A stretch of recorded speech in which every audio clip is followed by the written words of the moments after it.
자, 사사시대 역사 두 번째 강의 시작하도록 하겠습니다. 오늘 입산부터 함께 보도록 하겠습니다. 자, 입산 아홉 번째 사사이고요. 이름의 뜻은 화려한, 찬란한 그런 뜻입니다. 입산의 삶은 어떻게 보면 그 이름의 뜻대로 참으로 화려하고 또 찬란한 삶을 산 것 같습니다. 입산에게는 아들 30명과 딸 30명이 있었다라고 하는 기록이 사사기 12장 9절에 나와 있습니다. 그리고 이 입산이 사사로 있은 지는 7년 동안 있었다 이렇게 기록이 되어 있죠. 자, 이것을 보면 그가 사사로서 7년 동안 그 재임한 그 기간에 입산이 한 일이 무엇이냐면 아들, 딸 30 각각 총 60명의 자녀를 결혼시킨 내용만 성경에 기록되어 있습니다.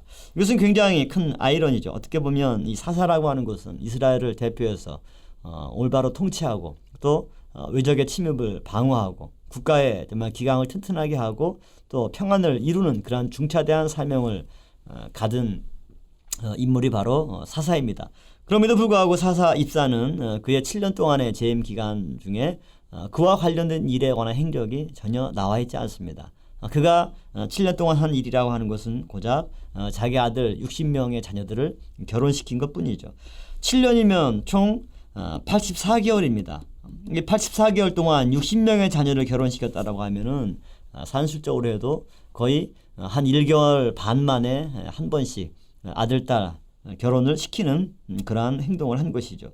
이러한 결혼의 내용들은 어떻게 보면 여러 가지 많은 의미를 내포하고 있는데요.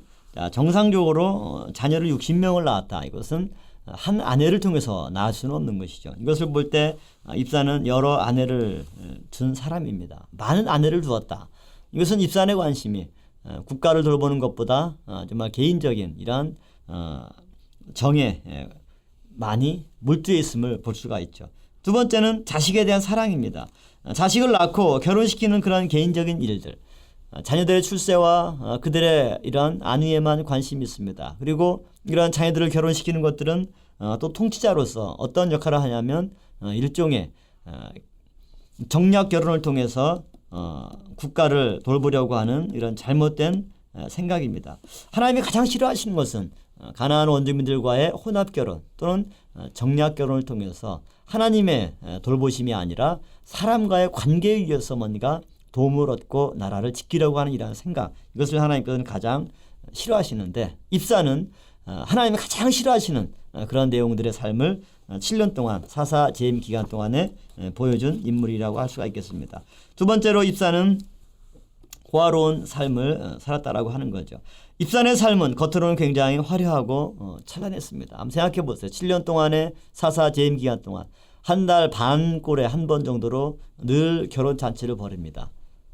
그렇기 때문에 그의 삶은 겉으로는 굉장히 화려했지만 이것은 자신을 위한 이기적인 통치와 무분별한 혼인 정책으로 인해서 백성들을 죄 가운데 방치하고 또 우상을 들여와서 큰 죄에 빠지게 하는 그러한 그릇된 길을 가게 된 거죠. 아들 30을 위해서 이방에서 또 딸들을 데려온다라고 했을 때 사람만 오는 것이 아니라 이방의 우상까지 함께 따라오겠죠. 그러면서 여호와 하나님에 대한 신앙이 굉장히 무너지고 또 혼잡게 되는 시기가 바로 사사 입산의 그러한 시기가 되겠습니다. 그 다음 10번째 사사로서 엘론에 대해서 보도록 하겠습니다. 자, 엘론은 그 생애가 가장 짧게 기록된 사사가 바로 엘론입니다. 자, 긍정적이든 부정적이든 전혀 업적에 대한 기록이 없이 엘론이 죽음에 스불론 땅 아얄론에 장사되었다. 이렇게 사사기 12장 12절에 기록되었습니다. 이 내용을 볼 때 엘론은 그가 강한 자였음에도 불구하고 신앙적인 업적을 남기지 못한 불행한 인생을 산 인물이라고 하는 거죠. 앞에서 봤던 사사 입사는 그래도 아들, 딸 60명의 자녀를 결혼시켰다. 부정적이지만 그래도 뭔가 나름대로 인간적인 방식이지만 활동을 하고 있음을 알 수가 있는데 엘론에 대해서는 그런 기록이 전혀 나와 있지 않는 그런 사사가 되겠습니다. 또한 두 번째로 엘론이 살던 시대는 태평이 없었다. 이것을 알 수가 있죠. 자, 태평이라고 하는 것은 대적으로부터의 공격과 또 압제에서 벗어나게 되는 축복입니다. 이렇게 얘기하면 평화라고 얘기할 수가 있겠죠. 엘론의 시대는 이러한 평화의 시기가 아니었습니다. 입산과 또 엘론과 또 압돈의 소사사들의 시대에는 태평하였더라라고 하는 성경의 기록이 빠져 있다라고 하는 거죠. 그 이유는 소사사가 다스리는 25년 동안 하나님의 말씀에 순종하고 또 온전히 의지하려는 올바른 신앙이 정립되지 않았기 때문에 이 시기에는 태평하였더라라고 하는 성경의 기록이 빠진 거라고 하는 겁니다. 참으로 하나님께서 함께 하시는 사사들, 하나님의 말씀의 뜻대로 통치하고 또 국가를 이끌어 가려고 노력했던 사사들의 시대에는 하나님께서 바로 태평을 허락해 주셨습니다.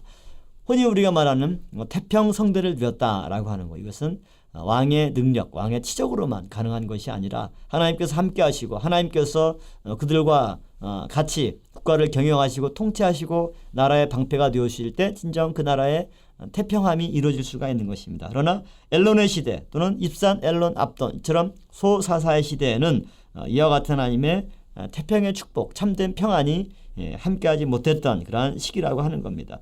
그 결과 이스라엘은 다시 여호와 앞에서 악을 행할 수밖에 없는 범죄의 길로 접어들고 말았다라고 하는 것을 볼 수가 있죠. 그래서 사사기 13장 1절 말씀 보면 다시 여호와의 목전에 악을 행하였으므로 여호와께서 그들을 40년 동안 블레셋 사람의 손에 붙이셨더라. 이들이 다시 악을 행하였다. 결과는 하나님께서 40년 동안이나 이들을 블레셋 사람의 손에 붙이셨다. 태평 대신에 이와 같이 이방의 손에 이스라엘을 붙임으로 말미암아 그들의 압제와 또 그들의 그러한 억압 가운데 고통스러운 나날들을 이스라엘 백성들이 보내야만 했던 것이죠. 자, 11번째 사사 압돈에 대해서 보도록 하겠습니다. 압돈의 이름의 뜻은 노예, 종 그런 뜻이죠. 히브리어 아바드 세 개의 자음이 바로 섬기다, 봉사하다 그런 뜻의 동사에서 파생된 명사가 바로 아바돈, 노예, 종 그런 뜻의 이름 압돈입니다. 자, 압돈 탁월한 능력을 가졌지만 많은 아내와 자녀를 거느렸다. 아까 입산의 경우도 아들, 딸 각각 30명씩입니다. 60명의 자녀를 가지고 있었다면 압돈 또한 아들 40과 손자 30. 압돈의 특징은 손주들이 굉장히 많이 있었고 이것을 볼 때 굉장히 나이가 많았던 것 같습니다. 이미 아들 40명이나 있고 그들을 통해서 손자가 30명이나 있는 그러한 형편입니다. 아들 40이 있었을 때 이것은 딸은 없고 아들만 있다라고 하기보다는 딸도 있었지만 지금 아들만 얘기하지 않았을까. 이걸 봤을 때 압돈의 자녀들 또한 입산과 못지않게 굉장히 많은 자식이 있었고 더 나아가서 이 아들들을 통해서 벌써 손자를 30이나 볼 정도로 많은 자녀가 있었다라고 하는 거죠. 이것을 보았을 때 압돈 또한 그의 관심사가 무엇인지, 국가가 하나님의 뜻이 그의 관심사가 아니라 자기 가정이 압돈의 관심사였었죠. 아들을 또 딸들을 많은 자녀를 두었고 그들을 통해서 손주들을 두었습니다. 그 자녀들과 손주들을 돌볼 때 압돈의 삶은 나라를 위해서 일하는 그런 삶보다 자기 집안과 자식들을 돌보는 데만 신경을 쓸 수밖에 없는 그런 압돈의 모습을 충분히 우리가 생각을 할 수가 있겠죠. 또한 두 번째로 압돈은 사사였지만 개인적인 일에만 몰두했다. 그래서 블레셋의 40년 압제 기간 중에 사사가 되었던 압돈은 국가적인 관심사는 소홀하고 오직 자식들을 결혼시켜서 아들 40, 손자 30을 보고 또 어린 낙이 70피를 탈 정도로 부유한 삶에만 몰두했다. 그래서 어린 낙이 70필이다. 그러니까 아들과 손자 30에 해당하는 그런 나귀의 마리수죠. 그러니까 자녀 한 사람당 한 필의 나귀를 다 사서 준 겁니다. 지금으로 얘기하면 자녀들에게 다 승용차 한 대씩 선물을 해서 아이들이 다 자가용 타고 다니는. 그러니까 사사라고 하는 직위를 이용해서 그가 얻은 모든 물질적인 부와 이런 권위를 통해서 결국 어떤 일을 한 겁니까? 자기 자녀들 배불리는, 자기 가족들 살찌우는 일에만 몰두했던 인물이 바로 사사 압돈이 되겠습니다. 그 이름의 뜻대로 이처럼 세상의 욕심의 노예가 되고 종이 되었던 사람, 하나님의 뜻에 노예가 되고 국가의 종이 되어서 자신을 헌신하고 충성해야 될 이런 믿음의 인물 사사가 바로 그 직위에 충성하지 못하고 자기 개인적인 안락과 또 가족들의 안위에만 신경을 쓰고 집중했던 인물이 압돈이 되겠습니다. 12번째 마지막 삼손에 대해서 보도록 하겠습니다. 삼손이라고 하는 이름의 뜻은 태양의 사람, 태양과 같은 또는 햇빛 그런 뜻이 되겠습니다. 그래서 쉬메쉬라는 뜻이 태양이라는 뜻이죠. 그래서 여기에서 태양이라는 이름의 뜻으로 나온 이름이 바로 삼손이 되겠습니다. 자, 삼손은 특별한 출생을 한 사람이죠. 바로 천사의 수태고지를 통하여서 태어난 사람이 바로 삼손입니다. 삼손의 부모들이 자녀를 낳지 못하는 그러한 상태였습니다. 그때 하나님께서 천사를 통해서 그 마노아 부부에게 삼손 자녀가 태어날 것을 고지했던 내용들을 볼 수가 있습니다. 두 번째, 삼손은 틈을 타서 블레셋을 치고자 했다. 삼손의 부모들은 잘 인식하지 못했었지만 이 삼손은 바로 하나님 앞에 정말 부름받은 사사로서 그 당시 이스라엘의 대적이었던 블레셋으로부터 이스라엘을 구하고자 하는 그런 마음들, 그런 의식들을 어려서부터 가지고 있었던 인물이 바로 삼손이 되겠습니다. 그래서 삼손은 이와 같이 틈을 타서 블레셋 사람들을 치고자 했던 거죠. 그 방법 가운데 하나가 이제 블레셋 사람들에게 수수께끼를 내므로써 이걸 통해서 이제 삼손의 분노를 자극하고 이스라엘을 블레셋의 손에서 구하기 위해서 그들을 치는 행동으로 나타나고 있는 거죠. 사사기 14장 14절 이 말씀을 보면 삼손이 수수께끼를 하나 내죠. 먹는 자에게서 먹는 것이 나오고 강한 자에게서 단 것이 나왔느니라. 자, 먹는 자에게서 먹는 것이 나오고 강한 자에게서 단 것이 나온다. 이것은 삼손이 한번 어린 사자를 손으로 찢어서 죽였는데 돌아오는 길에 보니까 그 사자의 사체에서 꿀들이 있음을 볼 수가 있죠. 그래서 이 사자의 사체에서 강한 자에게서 꿀과 같은 단 것이 나오는 그 내용을 보고 삼손이 수수께끼를 내었던 것입니다. 그런데 이런 삼손의 수수께끼를 결국 블레셋 사람들이 삼손의 아내에게 요구해서 또 그 비밀을 폭로하게 하는 가운데 맞추었던 그런 것들이죠.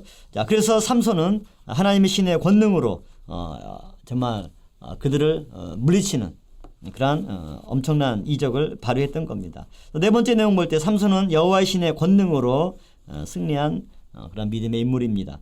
삼손은 자신으로 인해서 유다 사람들이 곤경에 처할 것을 염려해서 스스로 결박을 당했습니다. 그러나 이때 여호와의 권능이 임해서 결박했던 나귀의 새 턱뼈 하나로 블레셋 사람 1000명을 쳐서 시체가 2 무더기를 이룰 정도로 엄청난 이적을 삼손이 하나님 주신 힘으로 그 모든 것들을 감당을 했던 것입니다.